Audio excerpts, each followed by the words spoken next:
You're watching The Breakfast Club.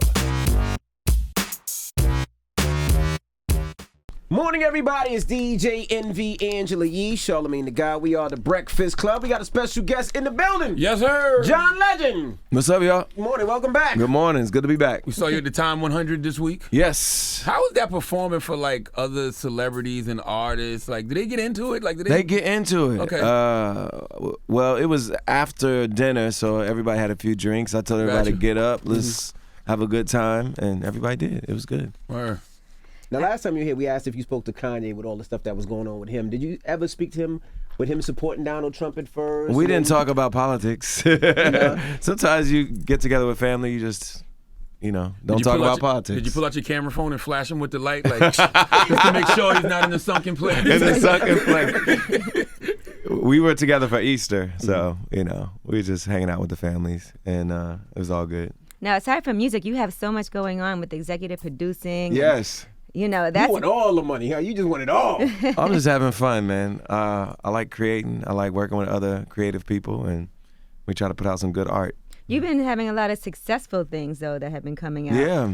We try to succeed on all of them, but, you with TV and film, you develop a lot of projects, and not all of them come out. Mm-hmm. But the ones that do, you want them to be incredible, so you got to work with the best people, and that's what we try to do. Underground is doing really well right now. We're really proud of the show. It's in the middle of its second season right now, and it's doing beautifully.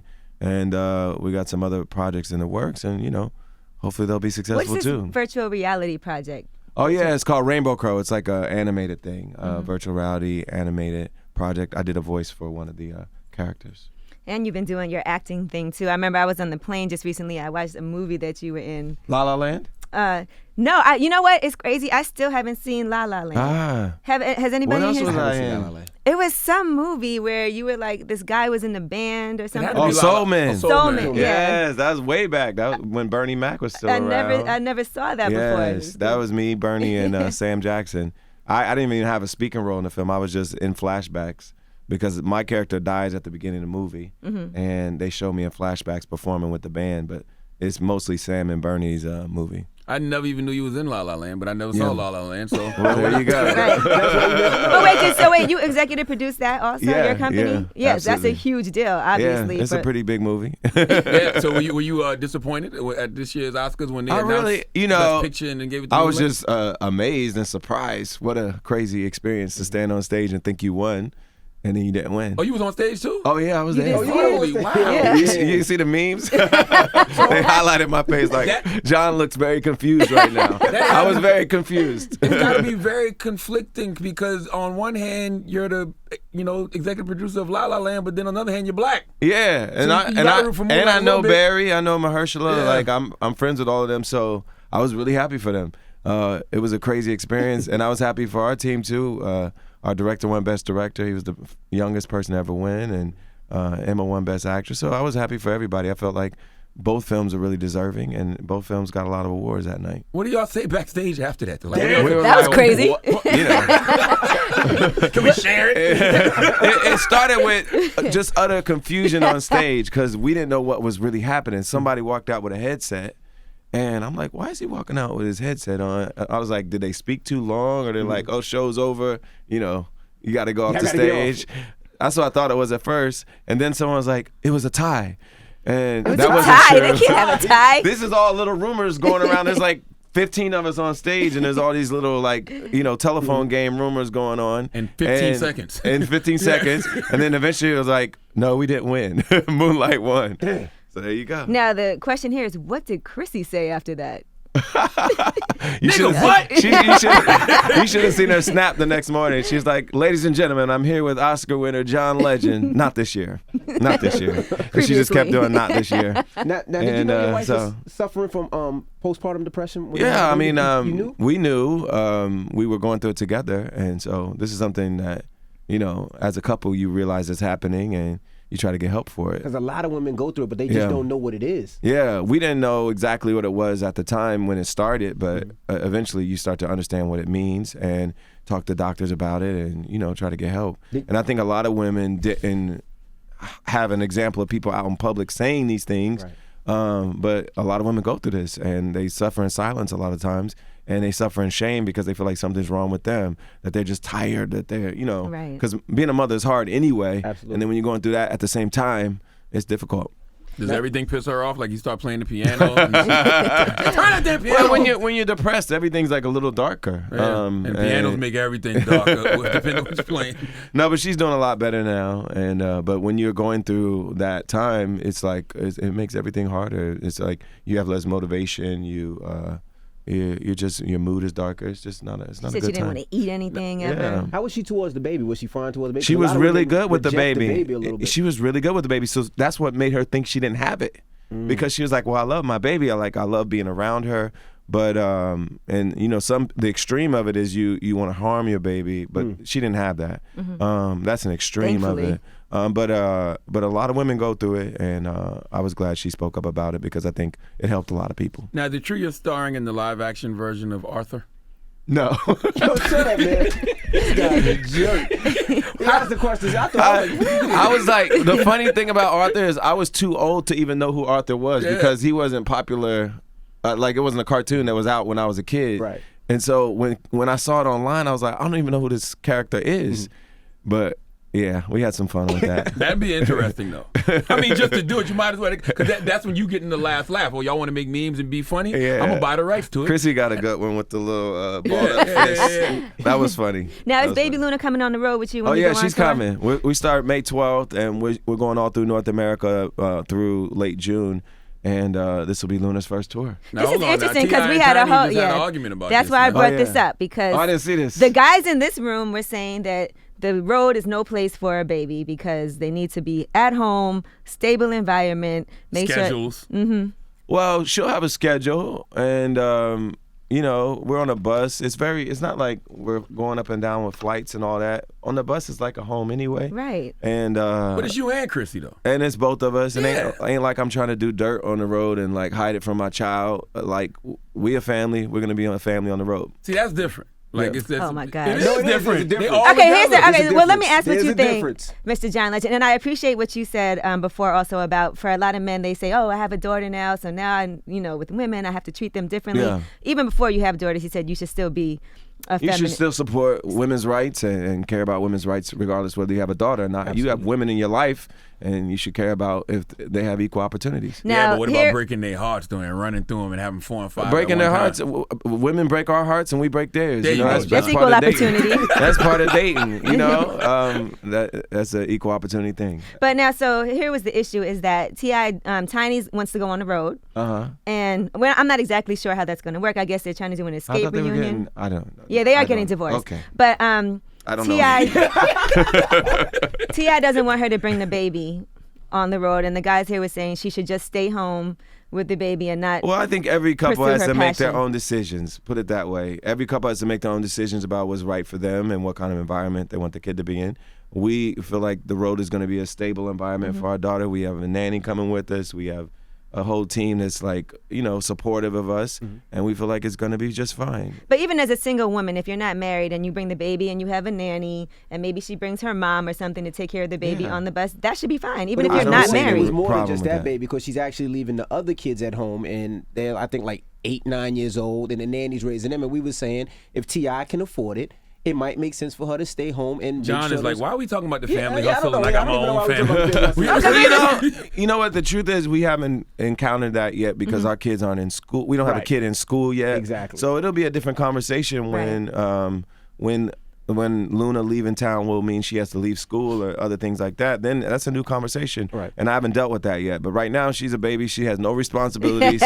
She has cry, poop, no and obligations, and she's going on the road with us.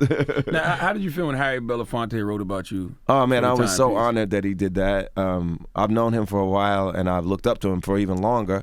And he's a great example of artists that have really made change throughout their career.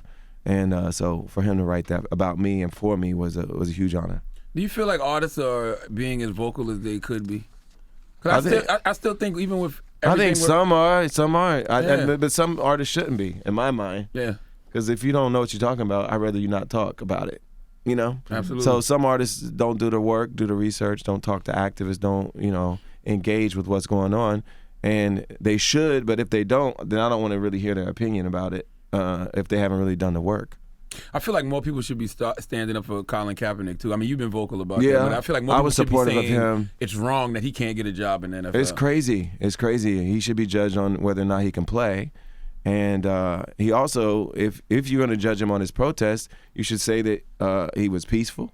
He spoke up for something he believed in, and he put his money where his mouth was when it came to donating and actually supporting these causes and not just paying lip service to it. So, like, what do we want him to do? Like, what example are we trying to set for people that you can't speak out about anything, even if it's peaceful, even if it's done in the most honorable way? My sense is the people that don't like what he's saying don't like it when black people talk about anything when it comes to True justice. indeed. They don't want us to talk about justice. They don't want us to talk about equality. They don't want us to speak up. They want us to shut up and play or shut up and sing. And if we speak about these issues, then they feel like we're traitors to the country or we don't love our country. People talked about Dr. King the same way. They talk about him now like he's a god, an angel, but they talked about him the same way back then. They didn't like the way he protested. They didn't like the way he did this and that. And the truth is, they don't like you while you're alive and protesting. Once you die, then they'll revere you. But the people that are enemies of justice are never going to support people fighting against injustice. What do you think about the closing of Rikers Island? I think it's a good thing. It's progress. I think Rikers has been a really inhumane place for people for too long. But ending mass incarceration doesn't just mean closing one facility.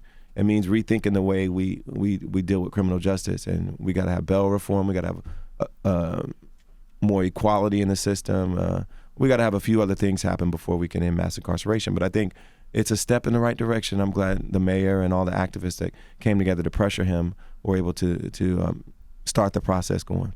I never knew that you had got a scholarship offer to Harvard and Georgetown. Yeah, and Penn, and I chose to go to Penn, Yeah, but that's I got weird. offer from all those places. Why did you turn down Harvard and Georgetown? Like, those seem like Penn gave me the best offer, scholarship-wise, and they made me feel like I was most welcome there as far as their recruiting process. So Right. I went there. What'd you even major in? English with a concentration in African American literature and culture. Oh, you're not using that one. I'm using it. The African American one, but you're not using the English one. Yeah, Right, why you're not? speaking English right now. I'm a songwriter. I write essays. I work Executive with producer. Yeah. filmmakers that write scripts. So like I feel like I'm using it all the With time. an English major, I was an English major too. You Yeah. can You pretty can't much. play the piano, though. I actually can't play. I actually can play the piano. I did take piano lessons. Get outta here. I did. I swear. And the thing about liberal arts majors, like you can major in a lot of things and still do jobs that aren't specifically Right. that thing. You don't have to be an English professor if you studied English in school. And there's a lot of things you can do after school. Now, you've been very vocal against Fox News. You called them very racist. Of course they are. Yeah. That's not even a controversial thing to say. So when you see all these things that are happening now with Bill O'Reilly. Roger Ailes and Bill Yeah. O'Reilly, like, Well, the biggest issue that they're getting in trouble now with is they created a really toxic environment for women. They harassed them. They, demeaned them, treated them as less than human, and finally, they're getting in trouble for what they've been doing for Amazing that years. it took this long. It took forever. But I think. They're throwbacks to an era when it was okay to do that, or at least people got away with it. Mm-hmm. And now that society's progressed a bit, we all realize that what they did was wrong, and now they're getting in trouble. And the thing is, they would have kept going if enough folks didn't say, they were going to boycott all the people that were buying commercials. Yeah, it was the advertisers that really shut it down. exactly. So money talks. But what's trouble? I look at Bill O'Reilly. He's off there, but now he has his own podcast. Oh, he's good. $50. He's good. He's going to be rich forever. He It's- got it's- $25 million It from continues them. on and on and on. And he's going to be rich forever. But I do think it's a meaningful victory for him to not be on the air. I Because think that's sometimes you meaningful. think you're invincible and you're not going anywhere. And hopefully it means that even though Fox News puts out a lot of content that's not true and that is slanted, at least maybe they'll change their culture a bit for the people that work there. Because the people that work there, the women that work there, deserve to go to a place where they don't have to feel like they're a piece of meat every day and they're getting harassed every day. Like they deserve to go to work and just, be able to do their job. Absolutely. Now, have y'all got any like knocks on the door or any warnings from Secret Service? Like, No. Are you flagged every Yeah, time you you flagged, travel? yeah. They pull you off the line. Every once in a while, hard. I wonder, like, sooner or later, this might come back to bite us. Like, next time we try to come back in from out of the country, they're like, pull us aside and You get audited. have a talk with us. Yeah, we might get audited. Who knows?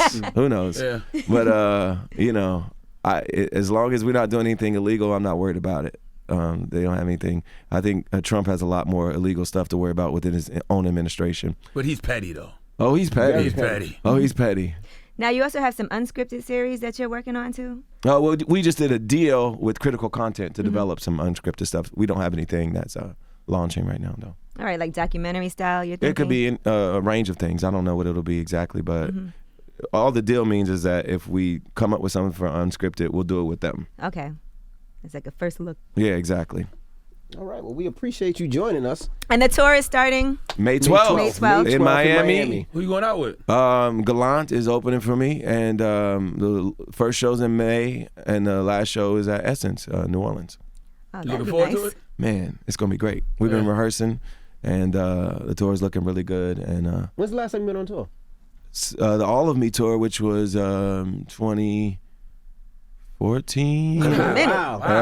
and a little bit of 15. So yeah, the early 2015 was the last time I was on the road. Different now though, because like I said, you're going with family. Yeah, with family now. Chrissy was with me, but Luna, she's new. So we'll see how it goes, but we're excited for it. Now, with music coming out so fast, do you feel like you got to do another album already, even though this one just came out in December? Everybody's got their own pace. People like Sade, they wait every 10 years, and then some artists put one out every year. I think you just put it out when it's ready and when it's hot, and if it's not ready, then don't put it out. So my feeling is whenever you have music ready, give it to the people. Okay. There you have it. It's John Legend. All right. It's The Breakfast Club. Good morning. The Breakfast Club. Every weekday morning. Tune in.